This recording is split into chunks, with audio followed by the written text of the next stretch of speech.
जय हिंद दोस्तों, मैं हूं मेजर मोहम्मद अली शाह और मेरे को बड़ी खुशी हो रही है कि मैं एक इलस्ट्रियस पर्सनालिटी के साथ अपनी गुफ्तगू में होऊंगा जो तारुफ की कोई मोहताज नहीं है। ये आरएमसी के प्रोडक्ट हैं, आप सब इनको जानते हैं, और खास तौर से जो लोग north east part of India में ईस्टर्न सेक्टर में रुचि रखते हैं उनके लिए तो he is a house hold name. In fact he has been awarded the Eastern Army Commander's Commendation Card. Imagine a civilian not serving in the army being awarded an GOC-INC Eastern Command Commendation Card. He's been awarded a Director General Assam Rifles Commendation Card. And all the 3 corps that come under the Eastern Command, like there's 3 corps, there's 4 corps, there's 33 corps. He's been awarded and received appreciation from them as well. He has contributed immensely, and he has just returned from 33 Corps after being the keynote speaker over there for his keynote address. So on that note, let us ask Mr. Jaideep Saikia, sir, you were recently invited to the 33 Corps as the keynote speaker, where they were former Director General Assam Rifles, they were General Shokin Chauhan, they were General Sangwan, they were a whole lot of heavyweights, in fact. So I would like to know, what was your keynote address all about and the important points that you threw light upon there, sir? First of all, thank you, Major Ali, for having me on your show once again. I've had the good fortune of having lectured really throughout the world, but this last exercise of having delivered the keynote address in 33 Corps, the venue was Bengdubi, 111 sub-area, was very fascinating, was incredible, because of the strategic location of North Bengal, and the topic of the seminar itself was trying to understand the strategic matrix of the North Bengal area and the Siliguri corridor. And I was very flattered to be invited as a keynote address speaker, the first speaker of the day among a galaxy of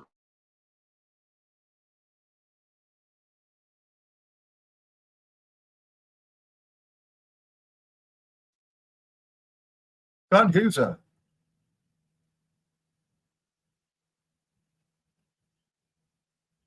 like Major General Apurva Kumar Bodalai and the Lieutenant General, who I do not wish to name at this point of time. And of course, the entire Corps was there present and listening to my keynote address. But just to give you a salient aspects of the points which I raised in my 30-minute odd keynote address, which was right at the beginning, was basically I first harked back to 1971 when we were at war with Pakistan. There was time, there was an apprehension that there would be a pincer movement from the north by the Chinese and another one from east by the East Pakistanis, and the general area where they would marry up would be the Siliguri corridor. And as you know, Siliguri corridor, the 22-kilometer tenuous corridor which connects the northeast with the rest of India, would be cut off. The northeast would be cut off as a result.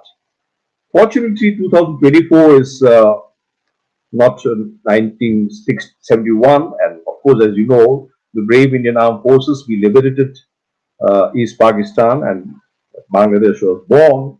But newer threats have actually surfaced since then. I first referred to Bhutan, for instance, our immediate northern neighbor and a friend and ally. And as you know, Bhutan gravitates towards India for a number of reasons, including its security and commercial interest. And I have been there personally in 2013. I have met His Majesty the King IV, the Prime Minister then of Bhutan, the Chief Operations Officer, who is like a Chief of Army Staff, Batu Shering, the Cabinet Secretary, and a whole range of important functionaries of the Himalayan Kingdom. And I knew for a fact at that point of time, when after having met them, that Bhutan's heart is in its right place as far as India is concerned. Around the Doklam crisis, around 2017, Bhutan got into some sort of an agreement called the Three-Step roadmap with our adversary China. Now, in open domain, this raised the hackles among the Indian populace. How is it possible that Bhutan has got into an agreement with our adversary, despite the fact that we consider them to be a friend and ally? And you know that China has not solved its boundary problem only with India and Bhutan. But having researched and having met the important dignitaries who I just named in Bhutan, including His Majesty the King Po, who's really the person behind the reins of power, I realized that Thimphu would have certainly gotten into a tacit understanding, or would have got the consent of New Delhi before having got into this three-step roadmap with China. And I think, as a student of security, I think that's a great idea. We want a buffer between China and India, and Bhutan steps in very beautifully, elegantly as a buffer. We don't want a contiguous border with China, and a resolution of the Chinese Sino-Bhutan boundary problem would sort of ensure that. So that would have been a very interesting thing. The talks are still on with Bhutan and China. It's not resolved as yet, but I think that Thimphu, as I said right in the beginning, would have certainly consulted New Delhi. In fact, I think New Delhi would have encouraged Thimphu to have gone into this agreement with China. The other aspect which I brought in was, of course, the continuing apprehension that China was trying to widen the Chumbi Valley. Chumbi Valley, as you know, my friend John Garver, in his protracted contest, a very important seminal book, the American sinologist, wrote that the Chumbi Valley is perhaps the most important strategic piece of real estate in the entire Himalayan region. So they are trying to sort of widen the Chumbi Valley. It's like widening the neck so that they can have better maneuverability, and they're trying to construct a road. That's why the whole concept of the Doklam crisis arose in 2017. As a matter of fact, they were trying to construct a road right to the base of the Zamfara Ridge. Now, why Zamfara Ridge, you might ask? Because it has immense strategic importance and significance. If they were to get atop the Zamfara Ridge, they could overlook the Siliguri corridor, which was one of the important points in the seminar which I gave the keynote address in. Now, I want to caveat one point here, that in this age of information warfare, Ali, you don't really need to geographically position yourself in an elevated position. You being a military man, and I am not one, you'd understand that the elevated position is very important for any conflict or any war or any battle, right? But the fact of the matter is, the Chinese, in its quest for strategic dominance, I would say, is now trying to occupy every strategic height from west to east. They've done it in Eastern Ladakh, they've fought, and they are now where they wanted to be. They tried that in Yangtze, they failed because our brave Indian soldiers beat them, and sort of they could not occupy the heights in Yangtze, in the Kamang sector, in Arunachal Pradesh. They tried that in the Zamfara Ridge, in the Doklam Plateau, etc. So, you see, they have enacted something called the land border laws on the 1st of January 2022. As a matter of fact, I gave a lecture in the Kalimpong division, 27th division of the Indian Army as well, on this particular topic. Now, I'm sorry I'm digressing, but they had constructed the first Great Wall of China way back in the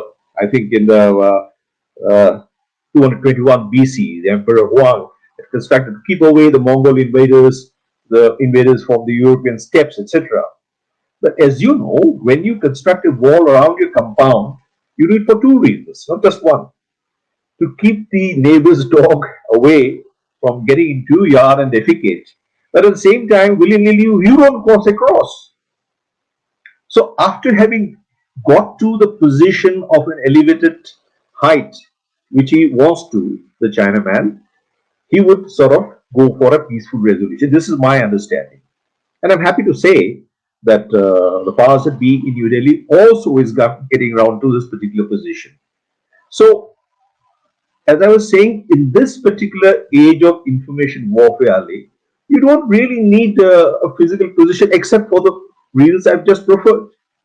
You have satellites which have a revisit time of 4 hours, which can be launched certainly from the TAR, from the Tibet Autonomous Region, and also, if necessary, from Chengdu, the headquarters of the WTC or the Western Theater Command, and they can, monitor Indian Army and such other strategic movements in the Siliguri corridor and North Bengal. You don't need to physically there and looking through your telescopes and binoculars. So you should, that gives you an idea what the Chinese are actually looking ahead. They are really ahead as far as the chess game is concerned, because the most important objective, Ali, is continues at this point of time to be Taiwan, South China Sea, the Malacca dilemma, which we also face because our trade also thoroughfares that strait. United States. They compete in the United States. But at the same time, I think they want to keep the problem with India on a simmer so that we keep ourselves or our army, our armed forces deployed so that our economy doesn't grow and doesn't compete with his. So he is playing a double game, but we should be able to call his bluff. I had, along with Lieutenant General Arun Kumar Sani, who was a former Army commander of Southwestern Command, written an article in the Indian Express last year. We said, let's I'll be make more almost roads for peace. inaugurating the former Chief Secretary of Assam's book along with him, in fact. Yes, with General Sani and I, and the DG Assam Rifles, and of course, we Yes, had yes, yes. General PK Singh was there, and then General Correct, Sharma, the correct. DG You're right. Riverside, You're right. we inaugurated that. So Yes. we talked about building more accesses to Bangladesh where we can. We now still have a friend and ally in Sheikh Hasina. So we should be able to call the Chinese bluff by actually building accesses from the northeast through Bangladesh onto the Bay of Bengal or to the rest of India. Because the tenuous 22-kilometer long corridor, is holding us to ransom, and that doesn't all go well for the national security. Over to you. You spoke about Bhutan, and you spoke about. I would like to know how serious is Bhutan about the three-step roadmap with China, in fact. And also, I would also like you to throw some light on the importance of the Jamperi Ridge, sir. Well, as I said, Zamfiri Ridge is a very strategic piece of real estate. It overlooked the Siliguri corridor, and I told you the reasons why they want to get into an elevated position all over the 3,488 kilometer long India-China boundary as it runs from west to east. And after that, they would sort of freeze the movement southwards. Really, this is my considered view. Uh, we will certainly not allow them to come to Zamperi Ridge or cross the Torsanala, because that would actually mean hot war, because we would also cross the Torsanala, etc. And we have enough elements in North in Sikkim to prevent him from getting into an adventurism of that sort. And we saw what happened, how we sort of prevented him very, very successfully in 2017 during that crisis. But at the same time, I think he opened up diplomatic relationships in a very, in a very a soft way. He doesn't have a full-fledged mission in Thimphu, but he's trying to modernize. He's trying to sort of move them away from our influence, but he's not been very successful. As you know, yes, the three-step roadmap was a matter of concern for many people. But as I read it now, I'm quite convinced that Thimphu has been encouraged by New Delhi to go into this particular three-step roadmap and solve the boundary issue with China. And I told you the reason, because we would be better served if we have a non-contiguous border with China. Then we would have a buffer in Bhutan, you see, for our national security interest. The recent visit in February actually by our Prime Minister in an election year, mind you, it's very unusual. And he was wearing a Mao coat. The student of security did not miss that. Prime Minister Modi was wearing a Mao coat where he was given the order of the Druk, the highest civil award by his Majesty. So the kind of importance India accords to Bhutan is very, very important. And I think the neighborhood first policy, the first 10 years have actually gone by actually trying to sort of unveil it in paper. But I have a strong belief and faith that Modi 3.0, that is the third term, would see an activation of this particular neighborhood first policy. And he has already, by the way, made a statement, and a very interesting and an important statement about solving the India China boundary, and very urgently so. And there has been very positive response from the other side. So I think, we are inching towards an era of detente, which would see lesser deployment of the military, and which is naturally telling on a flagging economy as well, which then we could sort of, concentrate more on health and education and such other aspects, which our teeming millions need to be served and fed with, you see. I mean, defense is certainly very, very important, but when you have a deployment pattern which have people in, sub-zero temperature in the LSC or in the LC, where you have served so ably, I think it's important to understand that, national security is just not traditional security. It has a plethora of other aspects, including, food security, health security. You just passed through a very horrendous aspect called the COVID-19. Millions of people suffered. So, and we cannot choose our neighbors, Ali. And I think the statesman in Narendra Modi has realized this. His advisors, his close confidants have realized this. And that is why he, on the 9th of April, this month, he went on to make a very headline statement that we want a resolution with China.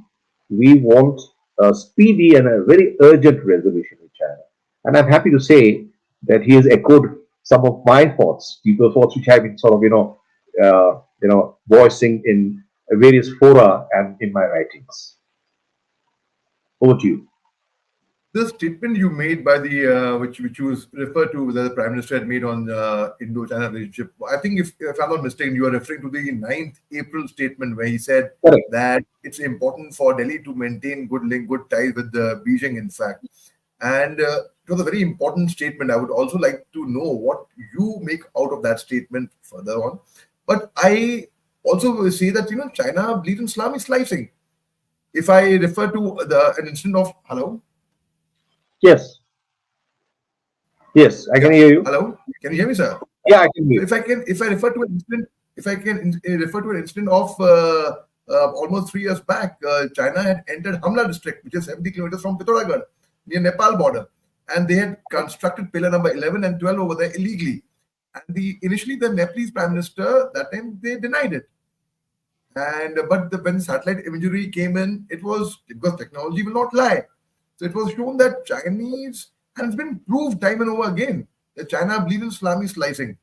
They are incorrigible. They believe in propaganda. So how can we trust a nation like China, and how can we build bridges with a neighbor who is not trustworthy at all, sir? Well, very interesting question. I hope I will not be accused of being anti-national and somebody who is very biased.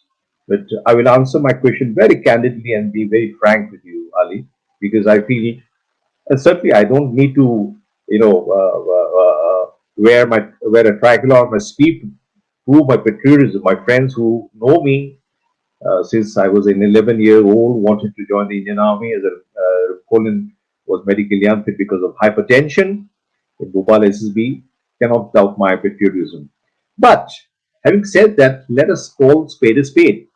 The salami slicing which you're referring to is a salami slicing with the mind. In North Sikkim, there are something which a Britisher, a political officer, forgetting his name, but his surname is White. He tried to use the Scottish method of, plotting canes, CAIRNS, stones, to mark the boundary. Now, you're quite right. Every other season, the Chinese move the canes towards the south by saying that, a kilometer or a half a kilometer of that land or the territory is theirs. But I can assure you, and I hope the military leaders of that sector in North Sikkim or elsewhere do not consider me to be unpatriotic for having made a public this particular point, this particular piece of information. But we do that too. We also move our canes, those canes, a little ahead. So this particular sort of movement continues from both the sides. You see, I mean, you see, territory is important. That is precisely why we needed to exchange maps. Except the central sector, no other sector, certainly the western sector, they gave it back within about an hour. Eastern sector, there was no exchange. As far as trusting them, you see, Sun Tzu and the Art of War, and I've lectured from Defense Services Staff College to High Command in Army War College to National Defense College and many other such institutions. I'm afraid the young officers are fed on one thing, that Sun Tzu and the Art of War, which was written in 505 The BC, you acme see, of a no, military general no, is to let me win finish. wars without fighting. Why would you say that Sun Tzu, deception is a Chinese preserve? Sun Tzu had said, the acme of a military general is to win wars without fighting. And Perfectly all right, but I think the killing of Jayadratha in Mahabharata by Lord Krishna also was an act of deception. I'm sorry, and I'm saying it very boldly. And I also know that in the Arthashastra by Kautilya, there are two kinds of youth or war: Prakash youth or Kruta youth, one which you conceal, the Kruta youth. So you see, deception cannot be just a Chinese preserve. So if you're talking about trusting, why have they not gone back, reneged on a single agreement, border agreement, which they have signed with 12 other countries? They have done it with with Russia by a very interesting Thalwik principle on the Usuri River. They've done it with Tajikistan. They've done it with Mongolia. With some of the maritime countries, they have problems, yes. But I am trying to just simply give the benefit of doubt to the adversary, so called, and say that if he in 1959 called for an East-West swap, which we refused for some reason or the other, he repeated the East-West swap in 1960. Even after we lost a war in 62, he repeated it. Yes, I understand that his stance is a shifting one. What I don't know. We have to get into the psychological aspect of it as to why he does that. But I'm saying that this time around, Prime Minister Modi has perhaps, uh, after having gone into due considerations and gone into many consultations with his advisors, come into a thing that let us offer or let's throw out a message that we want to solve the boundary issue at the earliest, and let's see how he does it. You said the test of the pudding is in the eating. If he reneges on the deal, which he has not, he has said, well, yes, that would be a very positive step if we can solve this thing. In the as is where is basis, I underscore the fact, Ali, that I am a patriotic Indian. I don't want a single inch of my country to go to the adversary, despite the fact that when we went for talks with Bangladesh or the handing over the enclaves, the adverse enclaves, we gave them 111 enclaves as opposed to, I think, 81 which we got, including, I'm diversing, but the fact of the matter is, when I was researching for my keynote address in Bengubi, I realized that we gave them a piece of real estate which would have actually widened the Siliguri corridor by about 120 kilometers and would have lessened the time which would have needed to traverse into the northeast by 84 kilometers. Nobody shouted murder, except the All Assam students did exactly a 1 week of protest. But that was managed. Because we considered Sheikh Hasina's Awami League and Bangladesh to be a friend. But when we talk about China, we forget the 1,000 years of history and Huan San coming across the Himalayas, not to wage war, but to learn Buddhism and go back with that sacred piece of text and thought. He was, in fact, the ambassador of the king of Assam, Bhaskar Varman.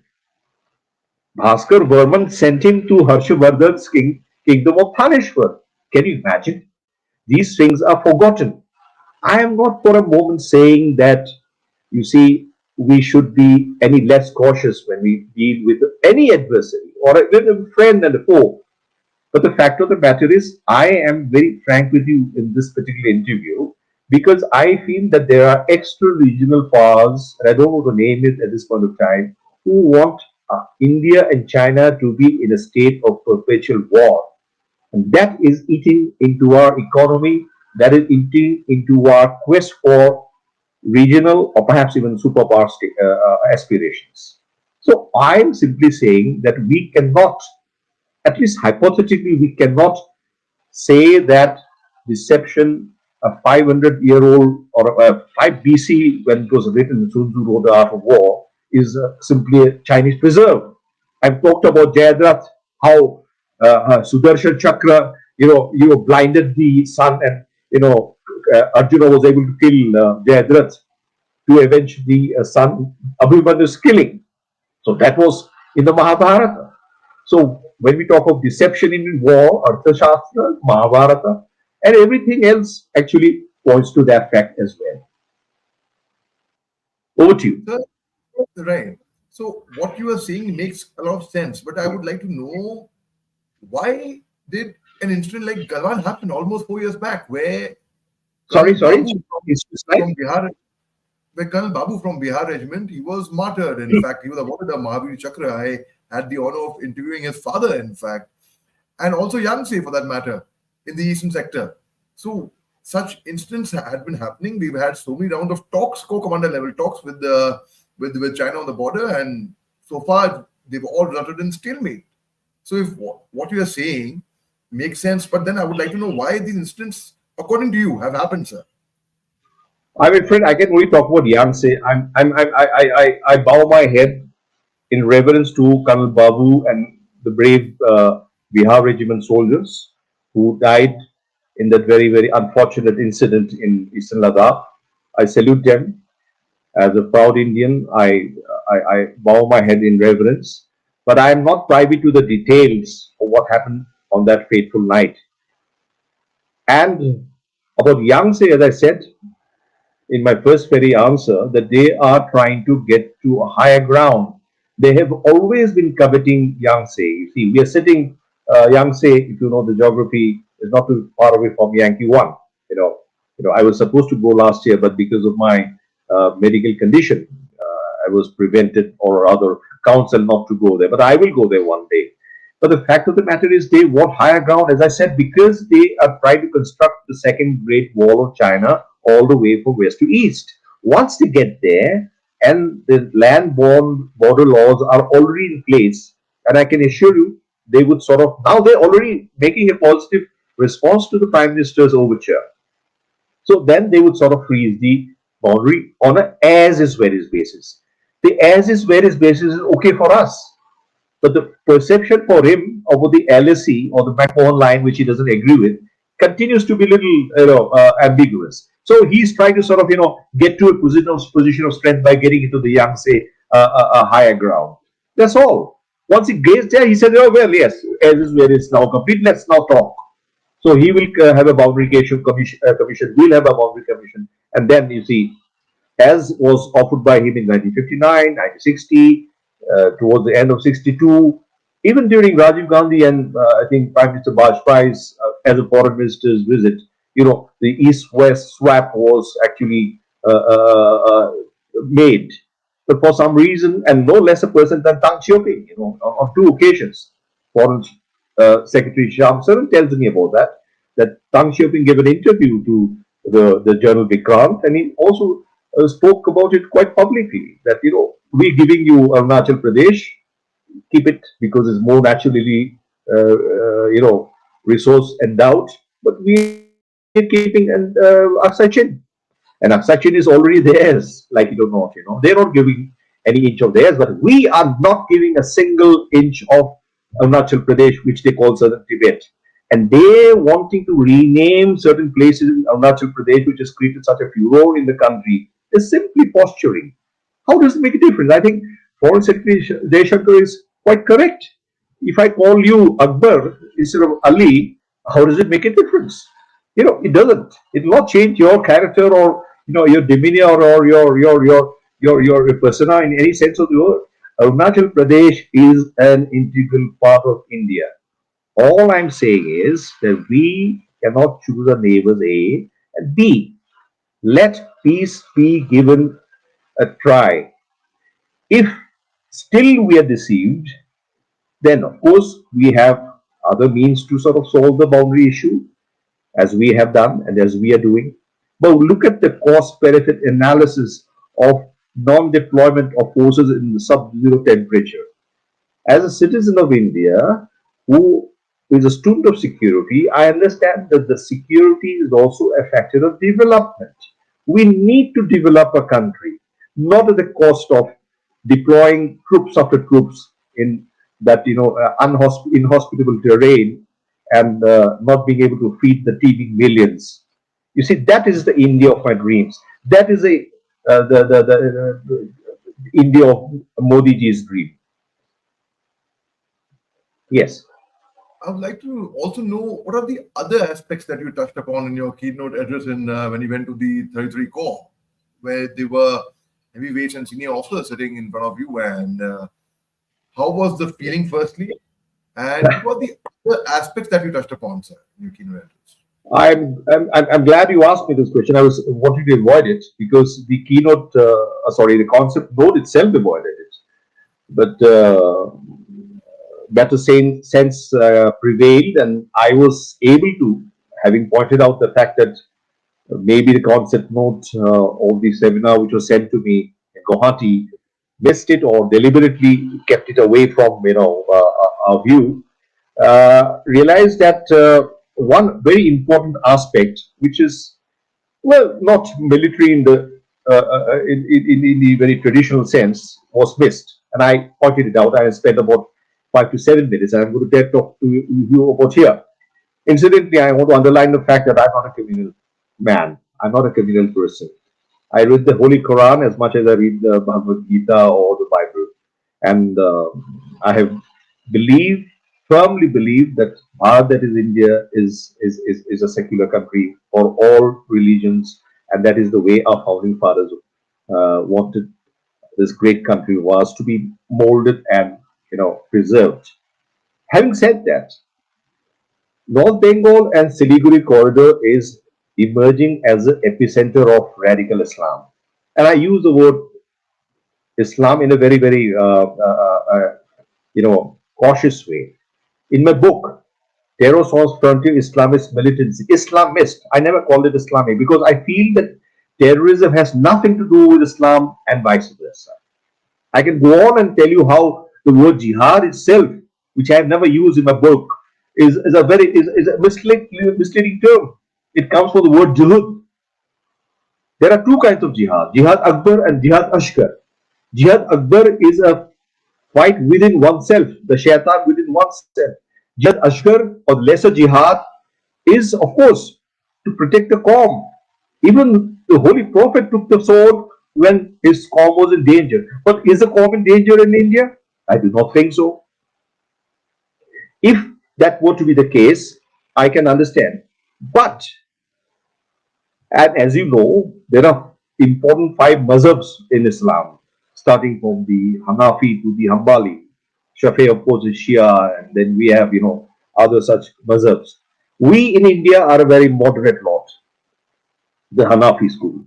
But the fact of the matter is, the Salafists are now trying to make their way because of the transformative movement which Islam is going through into India. You've heard of the Islamic State. I don't need to sort of repeat it here. You heard of the Al Qaeda and how they hit out of the far enemy, etc.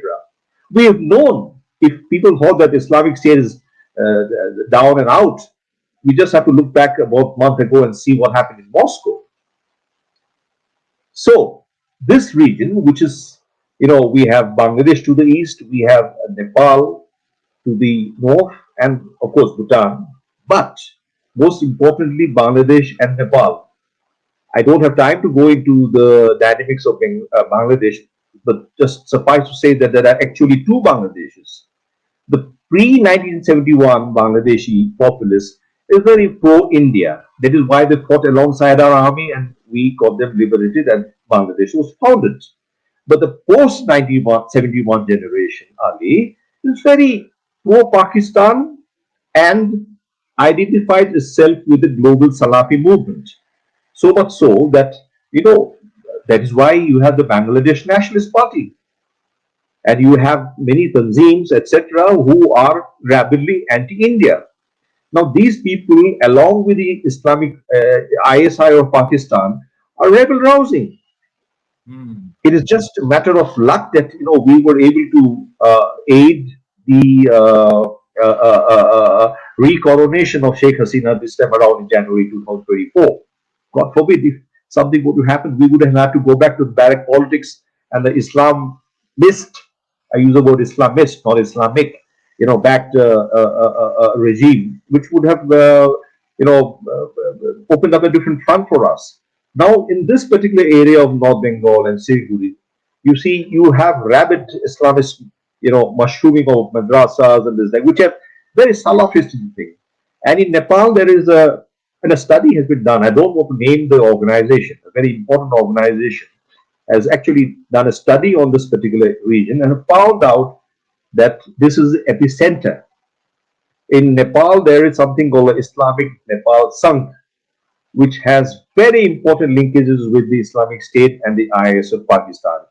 Like the Professor Moriarty in Sherlock Holmes, the ISI actually controls all the tanzeems from Jaish Mohammed to Hizbut Tahrir to Jama Islamia in Indonesia. Forget about what's happened in Assam. I myself spoke to many of the people who were arrested in in, in Assam, from the Jamaatul Mujahid in Bangladesh to the Ansar Bangla team, etc. So I know a little bit about this particular subterfuge.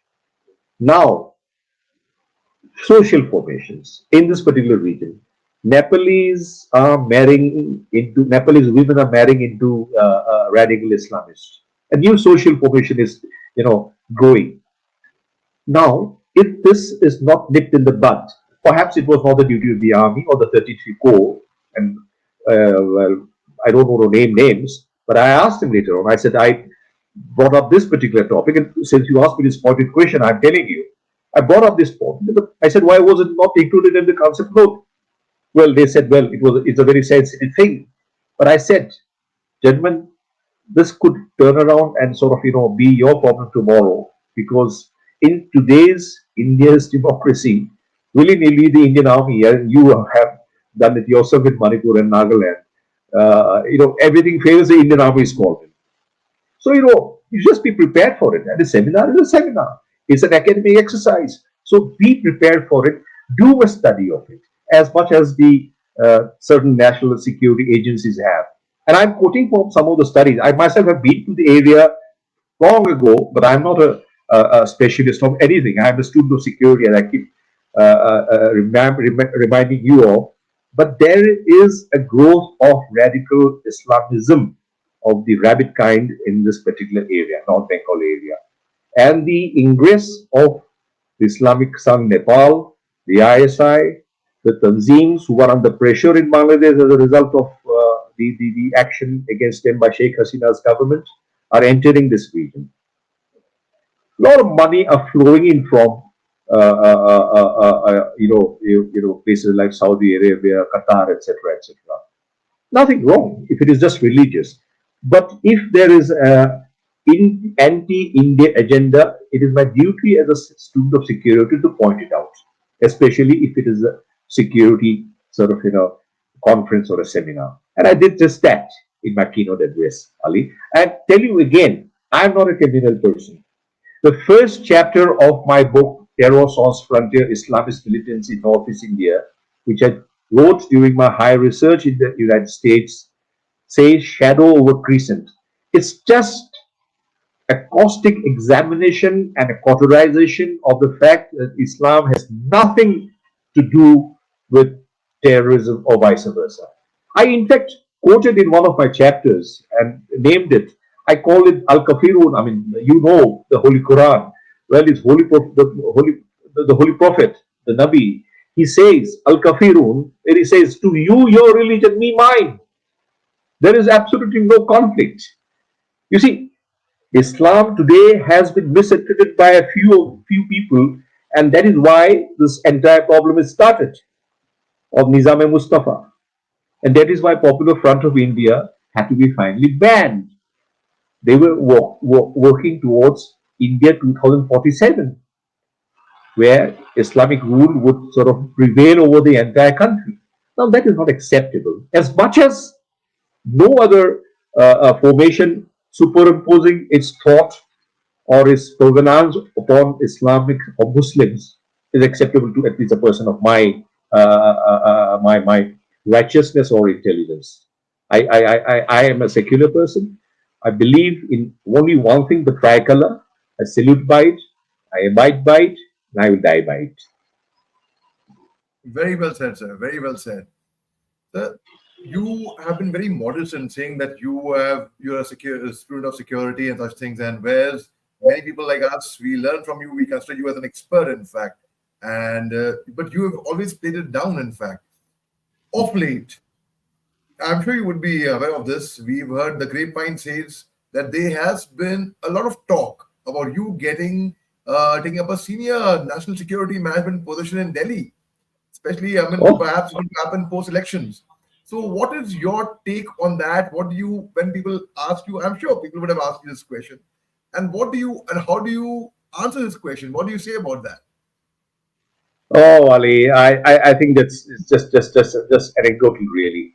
You know, in Uh, the on the 14th of April 2020, I tell you exactly how it began to sort of disabuse people who are watching this program or will watch it at a later stage. On 14th of April 2022, that happens to be the Ashmis New Year. I had gone to my ancestral village in Sibsagar and was invited by the MLA and the deputy commissioner to plant mango saplings in the holiest of shrines in my village, in Jalugao in Sibsagar. And naturally, I was guest of honor or the chief guest, as whatever you call it. And the MLA of the constituency and the deputy commissioner, they asked me to give a few speeches since it was the first day of Asmi's New Year. One elder, naturally, probably knowing my background as again as a student of security, and it was in the precincts of the Namghor or the holiest shrine of that area. Sought the blessings of the people, saying that we hope that Jaideep Saikia will become the national security advisor of India from this village. He'll be the first person or the first northeastern or something of that. So you see, that was picked up by the press the next day, and somebody interviewed me, and I only laugh at it, really. I mean, a person of my ignorance, of person of my, uh, you know, uh, uh, you know, I'm absolutely this. I'm qualified to even speak about the high office that you're talking about, Ali. I'm. I'm very, very content to be able to uh, read, write, travel, and occasionally perhaps discuss with friends like you. Incidentally, while I'm talking about Major Mohammed Ali Shah, and I have been watching you very avidly on YouTube, television, and such other networks. And I'm being very candid. I don't think that I'm trying to sort of flatter you or whatever. Your persona, and at this particular age, and I know your background. Your father was a deputy chief. You yourself were in the army. You went to Lovedale, and the illustrious career, the charisma which you carry, the personality, the articulation, your sense of impeccable integrity and patriotism to this country actually should be noticed, and I'm sure it has been noticed by the powers that be in Delhi, and some people have actually told me about you. And I hope, since you are also sort of felicitating me and sort of uh, making an augury about where I would be post election, I am actually saying, I'm not saying what others are saying. Others are saying a lot about you, but I am saying that we would be doing a disservice to you and to the nation if you are not considered for a very important constitutional position very, very, very soon. And I could think of a plethora of constitutional positions where you would fit like a key. from gubernatorial position to ambassadorial assignments to even since you know the Northeast so well, better than I would say Well, that chairman of the ceasefire monitoring group or a governor of the state in the Northeast, a man who loves the Northeast the way you do, the man who regards the Northeastern people as his own, the man whose quest for knowledge has led him to do a number of things which have brought the enchanted frontiers to the limelight to the rest of the country who do not know the Northeast. You are a veritable ambassador of the Northeast, despite the fact that you come from merit.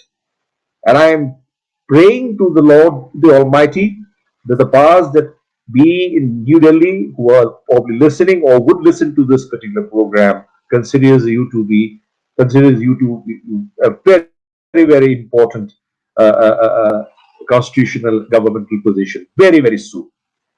And that is my sir, fond wish. And I hold my hand to my heart when I say this, that I pray to the Almighty that He listens to my prayer. sir, बहुत बड़ी बात बोल दी आपने sir, शुक्रिया बहुत बहुत, and really I truly haven't, this is like, that is actually very motivating and encouraging, but really very sweet of you. आपने इतना सोचा, सोचिए, I will consider it हो गया, it's coming from your mouth, someone with so much मैं of मैं मैं मैं, credibility. मैं सच बोल रहा हूँ, मैं एकदम सच बोल रहा हूँ। मैं आपको ऐसे भड़काने की या ऐसे बोलने के लिए बात नहीं कर रही। मैंने सोच समझ के आपके बारे आजमा के मैं ये सब बता रहा हूँ कि आपके बारे में लोग क्या कह रहे हैं आजकल, और कई कई very important people are talking about it. So I turn around and tell them when we are discussing you, and we've been in the last couple of months. I have been doing that quite often. It is election season, and what's going to happen to Modi 3.0. We're discussing the China boundary. We discussed Siliguri corridor. We have discussed Manipur before, etc., etc. The importance that he is going to give to Northeast in his third term, etc. But he needs the right kind of people, and everybody are with me on the same page when they say Major Mohammed Ali Shah is perhaps one of the few people who should be considered very, very seriously by the powers that be for such a positioning. And I'm telling you, इसमें कोई flattery की बात ही नहीं है, इसमें कोई वो है ही. You have all the qualities. I mean, you're talking about national security advisor for me or something of that sort. That is a very, very different matter altogether. But as far as Northeast and as far as a number of positions which I have rattled out for you, I just hope that the Almighty and the powers that be would sort of prevail, really. And I really, really wish you that that will come out to be true.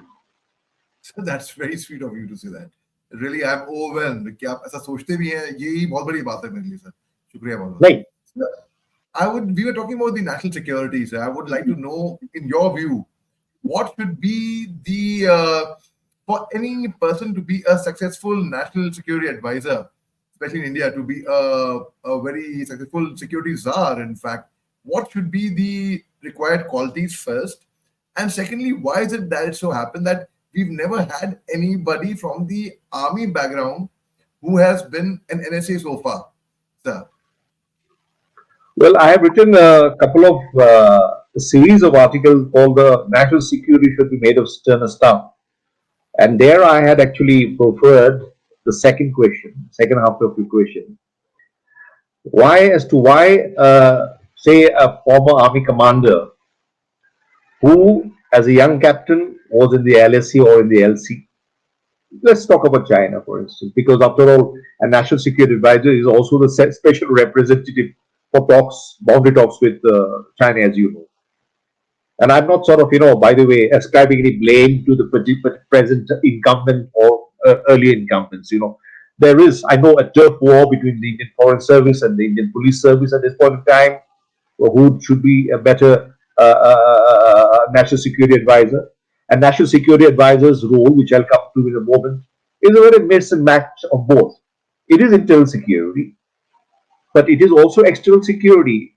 And Prime Minister Modi has made his sentiments and his intentions very clear when he said that he wants a border resolution with China. Now, it is up to his advisor.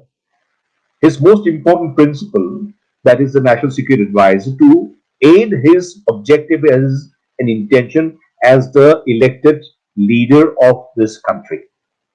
So we need a National Security Advisor who knows both. Come back to what I started with. A young captain goes to the LSE. He knows the LSE. He has his boots on the ground. He goes for a staff college. Say he's a bright young man. He goes for his staff college, perhaps to United States or even China. He goes for his higher command to China. He becomes defense attaché to China. Then he commands a corps opposite China, say 3 Corps or 4 Corps or 33 Corps, where I recently went, or even the Lay Corps, reporting Corps. And I want to repeat what I said right in the beginning. I don't know the name of the person who was sitting beside me in Bengupi, and he commanded the 14 Corps, but I don't wish to name his name at this in this program for a number of reasons. And then that corps commander becomes an army commander, say another army commander. Now, a national security advisor from the any of the Indian civil services, I will not say police or foreign service or the IAS, sees, say, Chatan in North Sikkim, or sees Kibitu in the Wolong sector, or sees Pangong So Lake as a small dot in South Block or in Sardar Patel Bhavan in Parliament Street, where I also sat when I was in the NSCS. He has never been to Guwahati. There is something called the China Study Group, which was headed by the Foreign Secretary. Now it is headed by the National Security Advisor after Galwan. And I'll tell you why Galwan happened if you wish to know. Now, this particular young captain who rose to the position of an army commander, you tell me, who knows the border better? He knows every, but usko, eat pata hai usko. Now, should not a mature democracy like India also consider an Indian army former officer of that 3-star high general rank to also be a national security advisor? He has done CICT as well, so he knows internal security as well. He has commanded his, 57th division in Manipur. He has commanded 21 Mountain Division in Rangia. So he knows CICT as well. So why is it that he is completely precluded from this selection process? A lot of hue and cry, came to the fore when I wrote these 4 pieces. National security should be made of stern stuff. And of course, the Indian Army, the Indian Armed Forces were on my side, and the rest of the services felt a little, bad at that point of time. But people are now coming around to the point of view that if there is a level playing field, I think mature, well qualified senior army officers of the rank of army commanders who were army commanders who have seen all these things close up should also be considered. He just could be a very, very good national security advisor. I'm not making value judgment on whether J.N. Dixit was a better man or Mr. Ajit Doval is a better man. I'm not going to go into all that. Mm-hmm. Lastly, I would say, if you're asking me as to what are the qualifications for a national security advisor, I would say there are manifold, really. Certain things come to mind, and I'm taking this opportunity to sort of, rattle them out. I've written about it, so there's no question of my, repeating at this point of time, but I am doing so. That person should have a sound comprehension about and backed by ground knowledge, as I said, that's very important, about what the imperative of a strong Indian national security system should be all about. His or her vision, because you see, you have Condoleezza Rice in the United States as a national security advisor. It's possible that a lady could be a national security advisor of India as well at one point of time. He or she should have a vision of a strong India with a clear blueprint that can be acted upon and realized in real time. It just not it should not be just airy-fairy. That person, notwithstanding the fact that he or she would have been chosen by a political leader, and naturally NSA is a political appointee, should not have a partisan outlook, In fact, he or she should have a non-partisan outlook coupled with an impeccable integrity, which is not subservient to a particular political agenda. And I'm not naming any party here, but whatever political agenda, if ex Prime Minister chooses an NSA, he should be so mature that he knows that NSA would be acting in the interest of the nation and not a political party's agenda. That should be very, very clear because he is not working. Another one would be the ability to recognize the fault lines before they become unmanageable. We have seen in recent times how, I'm sorry, I had to give this example of Manipur, how it just careened out of control. It could not be managed. It continues to careen out of control even today, even as I speak. Now, that is not allowed. You should be able, as a national security advisor, that the top security czar, to, since you have all the agencies reporting to you, to be able to see and say, this is going to be a problem tomorrow. So let's nip it in the bud. You should be able to act immediately. Now, that's a very important quality of a national security manager. And then, of course, he should have the intellectual capability or the capacity to cobble out ironclad imperatives, including a consistent doctrine for, say, anti-terrorism doctrine for India. I'm afraid, as you know, we don't have an anti-terrorism doctrine, and we are perhaps the most terror-afflicted nation in the world. Look at 26/11. Look at the amount of bombings. Things are cool, but it can just happen again. We thought Islamic State was out, but we saw how Moscow suffered. You see, so we should be very, very clear that we need a comprehensive anti-terrorism doctrine, which we don't have, which I think is a very, very, very important shortcoming. I wrote a paper for Major General Afsar Karim's Akrosh way back in 2005. That was just a 10,000 worder. We need a comprehensive, holistic anti-terrorism doctrine. And His the daughter is NSA a friend is of mine. Sir. His daughter is a friend sorry, of mine, Mariam Kareem. His daughter is a friend of mine. She's married to Colonel Elabat. Then Afsar I'm talking Kareem. about Afsar Karim, his father. Sir. Okay, Yeah, right. Afsar Karim had a very important journal. He's no more. Called Akrosh. I used to be a regular contributor. I wrote Tempted for Anti-Terrorism Doctrine, and General Karim turned around and asked me, Jaideep, do we have one? I said, that's precisely why I said that these are the imperative, this is a need for one. The other aspect that he should be not straight-jacketed in the past, as we see many people in the national security management team being so, and he should be able to permit out-of-the-box solutions, whether it is for international negotiation like what Mr. Modi is proposing or anything else, without, of course, holding the Indian national security or India's, image in the world stage to ransom. And naturally, he should be a reliable team player who leads by example and commands the respect of his peers. And he does come. He arrives at the decision by naturally consulting all his people.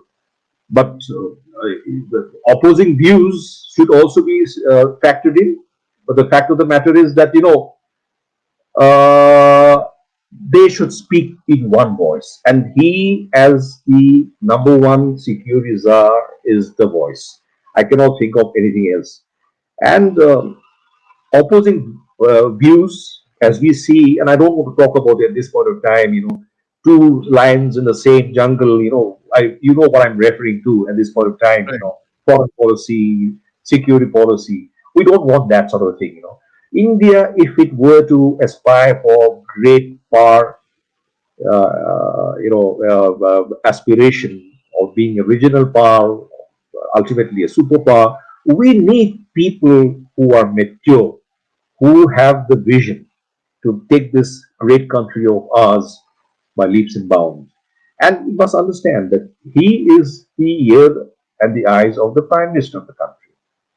The Prime Minister of the country probably listens to him and listens to him with great clarity and faith and belief. And that is why the task of the National Security Advisor makes it even more important. And I'm talking about security, not only the traditional sense. I told you about food security. Spoken to you about health security. I talked to you about education. So these are the aspects that a national security advisor should be able to encompass and be the czar of the moment. And that is what we are looking forward to in the in June, July, whenever the new dispensation is formed. And I'm certain that a person of your eminence and of your experience and I would just say one word about you, Major Shah. And again, you might call it flattery, but I'm still really struck by the way you conduct yourself in public. I don't know. I've not seen you in private. In fact, I've never met you in private. But the way you conduct yourself in the public domain is just impeccable. It's incredible, I would say. And I'm telling you, you have the makings of, you are already a leader. You have already won so many awards, accolades in public life. And it is really for the Almighty and for the powers that be, for the people who are watching you, and many people know about you and your work. And that is why we need people of your eminence and grace to come together, help create a team so that our great country can go forward and realize its objective of becoming a superpower, a power that others watch with great awe. That's very Thank good. you. So, and lastly, before I let you go, I know you had told me to remind you before 12, a few minutes before you have a meeting. I know, but you've been very generous with your time. And lastly, before I let you go, sir, we've been hearing that you are going to be conferred very soon on on the highest honor, one of the highest honors, Padma Shri, in fact, very soon. And I'm sure in that these would have reached you, and when you would have been told by people, how do you react to such things, sir? Oh, Jesus Christ. आपके मुंह पे घी शक्कर. But all I can say is that God has been kind. You see, I have been a very sad man. Sad because I was not able to don the uniform which you wore till you gave up voluntarily the armed forces, the army. But I had only one ambition in life, and that too was to be an army officer. But destiny and faith, fate had other aspects for me, and I got hypertension in Bhopal after having cleared the SSB and the written examination. I was the best boxer, as I told you the last time around, in the RIMC that very year, just months before I went to Bhopal. So you see, but otherwise, I think uh, yes, everybody has ambition, but my ambition is to be a good man and a good Indian, and I too care for the Northeast because, after all, I do believe that this particular region, this enchanted frontier where you have served so ably, could be better served in certain ways. My heart goes out to the people of Manipur, to the people of Nagaland, and even to the people of Assam when I go through the hinterland and I see them living a life of squalor. And I know for a fact that if if only we could become like the metropolitan cities of rest of India, you know, and I can tell you when I went to voting, for instance, where that unfortunate incident with the In 21 more paras. Nagaland, where the Konyak Yes, tribe is prevalent there, sir. yes, where the Kodak people who were very inadvertently shot, killed.